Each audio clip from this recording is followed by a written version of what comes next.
Hello दोस्तों, स्वागत है एक बार फिर से आप सभी का खबर पॉलिटिक्स में। तो दोस्तों, आज हम आपके लिए लेकर आए देश और दुनिया की तमाम बड़ी खबरें। तो वीडियो को आप अंत तक जरूर देखें। पहली बिग ब्रेकिंग न्यूज में आपको बताएंगे भजपिल्लों को मोदी और योगी ने दिया अब तक का सबसे बड़ा झटका। मोदी सरकार लाई नया यूजीसी बिल, सड़कों पर उतरा स्वर्ण समाज, कहा बीजेपी को वोट देकर कर दी बड़ी गलती, भाजपा को हरा कर ही लेंगे दम। वहीं दोस्तों, अगली खबर में आपको बताएंगे राहुल गांधी का प्रधानमंत्री मोदी पर बड़ा हमला, कहा मोदी का मनरेगा को बर्बाद करने का मकसद क्या है, आखिर 36 करोड़ मजदूर कहां जाएंगे बताएं मोदी। भाई दोस्तों, अगली खबर में आपको बताएंगे यूजीसी के नए नियम के विरोध में यूपी की राजधानी लखनऊ में 11 बीजेपी के पदाधिकारियों ने दिया इस्तीफा, कहा अपने पद से भटक गई है भाजपा सरकार, भाजपा को सत्ता से उखाड़ कर ही लेंगे दम। वहीं दोस्तों, आपको बताएंगे अखिलेश यादव का बड़ा बयान, बोले सिर्फ दीदी ही कर सकती हैं भाजपा का डटकर मुकाबला, अभी तक पेन ड्राइव खोने का दर्द नहीं भूल पाई है भाजपा। तो दोस्तों, सभी खबरों को एक एक क्रम आपको विस्तार से बताने वाले, तो वीडियो को दिल से लाइक कर चैनल को सब्सक्राइब जरूर कर लें। इसी के साथ दोस्तों, पहले बड़ी खबर कल के भजपिल्लों के मुंह पर मोदी और योगी ने मारा अब तक का सबसे बड़ा तमाचा, लाए नया यूजीसी बिल, सड़कों पर उतरा ठाकुर समाज, कहा योगी और मोदी को नहीं देंगे वोट। दरअसल आपको बता दें, भजपिल्लों, गोबर भक्तों और अंध भक्तों के मुंह पर सीएम योगी और प्रधानमंत्री मोदी जी ने अब तक का सबसे बड़ा तमाचा मारा है, और ऐसा तमाचा मारा है कि सारे भजपिल्ले सड़क पर उतरकर अपनी सरकार के खिलाफ ही प्रदर्शन करने के लिए मजबूर हो गए। ये वही भजपिल्ले हैं जो लगातार चुनाव के टाइम पर बीजेपी को खुलकर वोट देते थे और नारे लगाते थे घर घर मोदी हर हर मोदी। लेकिन मोदी और अमित शाह जी ने आज और सीएम योगी जी ने आज मिलकर इन भजपिल्लों को सड़कों पर ला दिया है, और आज ये भजपिल्ले अपनी सरकार के खिलाफ विरोध प्रदर्शन करते हुए कह रहे हैं कि हमने बीजेपी, मोदी और योगी को वोट देकर गलत किया, आगे हम कभी भी भाजपा को वोट नहीं देंगे और बीजेपी सरकार को गिरा के रहेंगे। यूजीसी बिल को लेकर पूरे उत्तर प्रदेश भाजपा में बवाल मचा हुआ है। लगातार बीजेपी के जो जनरल कैटेगरी के नेता यानी कि ठाकुर बनिया, वो लगातार इस्तीफा भाजपा से दे रहे हैं और भाजपा को छोड़ रहे हैं और भाजपा के खिलाफ जमकर प्रदर्शन कर रहे हैं। लेकिन सीएम योगी और मोदी के जी का कहना है कि ये कानून वापस नहीं होगा और ये कानून लागू होकर रहेगा, जिसके बाद भजपिल्ले पूरी तरीके से बौखलाए हुए हैं और लगातार सरकार के खिलाफ प्रदर्शन कर रहे हैं। आपको बता दें कि मोदी सरकार ने यूजीसी के नए नियम लागू किए हैं। मोदी सरकार ने 13 जनवरी को यूजीसी के नियम लागू किए। यूजीसी का मतलब है promotion of equity in higher education institution regulations 2026 अधिसूचना जारी किए हैं, जिनके तहत सभी उच्च शिक्षण संस्थानों के लिए भेदभाव की शिकायतों की जांच करने, समानता को बढ़ावा देने के लिए समता समिति, हेल्पलाइन और मॉनिटरिंग टीम गठित करना अनिवार्य है। इसमें यह अनिवार्य किया गया है कि इन समितियों में अन्य पिछड़ा वर्ग ओबीसी, अनुसूचित जाति एससी और अनुसूचित जनजाति एसटी, दिव्यांग और महिलाओं के प्रतिनिधि शामिल होने चाहिए। पिछले साल फरवरी में प्रतिक्रिया के लिए नियमों का एक मसौदा सार्वजनिक किया गया था। ये टीमें खास तौर पर एससी, एसटी और ओबीसी छात्रों की शिकायतों को देखेंगी।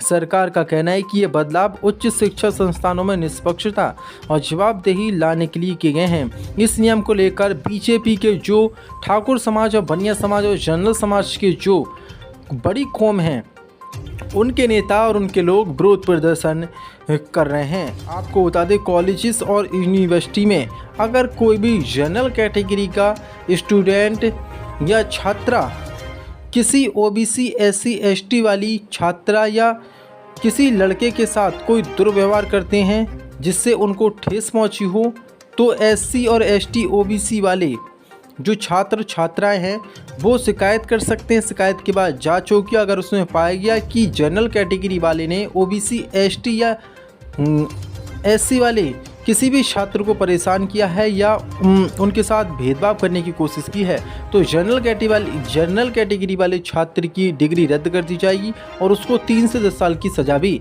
हो सकती है। अब इसी को लेकर भचपिल्ले सड़कों पर उतरकर प्रदर्शन कर रहे हैं। आपकी क्या राय है इस कानून पर? अपनी राय कमेंट बॉक्स में जरूर दें। इसी के साथ बड़ी खबर कल के शामिल राहुल गांधी का मोदी सरकार पर बड़ा हमला। कहा, मोदी जी का मनरेगा को बर्बाद करने का मकसद क्या है? आखिर 36 करोड़ मजदूर कहां जाएंगे? दरअसल आपको बता दें, कांग्रेस नेता राहुल गांधी ने मनरेगा के मुद्दों को लेकर एक बार फिर से मोदी सरकार पर हमला बोला है। राहुल गांधी ने सोशल मीडिया पर वीडियो शेयर करते हुए कहा कि मोदी जी का मनरेगा को बर्बाद करने का मकसद क्या है। इस दौरान राहुल गांधी ने मोदी सरकार से सवाल भी पूछे हैं।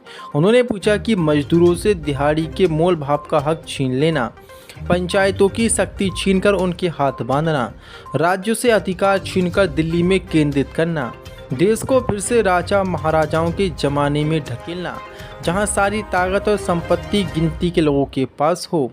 उन्होंने कहा कि न्यूनतम मजदूरी, साल भर काम की गारंटी, आज़ादी और स्वाभिमान के साथ काम करने का हक देश के करोड़ों श्रमिक एक आवाज़ में कह रहे थे। मनरेगा ने हमारी ज़िंदगी बदली, दशकों लगे ये बदलाव लाने में। आज वही श्रमिक कह रहे हैं मोदी सरकार मजदूरों को गुलाम बनाने वाली सरकार है। इससे पहले भी राहुल गांधी ने मनरेगा को ख़त्म करने में मोदी सरकार को लेकर हमला बोला था। उन्होंने कहा था कि इसका मकसद वही है जो 3 काले कृषि कानूनों को लाने में था। राहुल गांधी ने मनरेगा को लेकर कहा है कि इसके पीछे सोच यही थी कि काम की ज़रूरत वाला कोई भी व्यक्ति सम्मान के साथ काम मांग सके।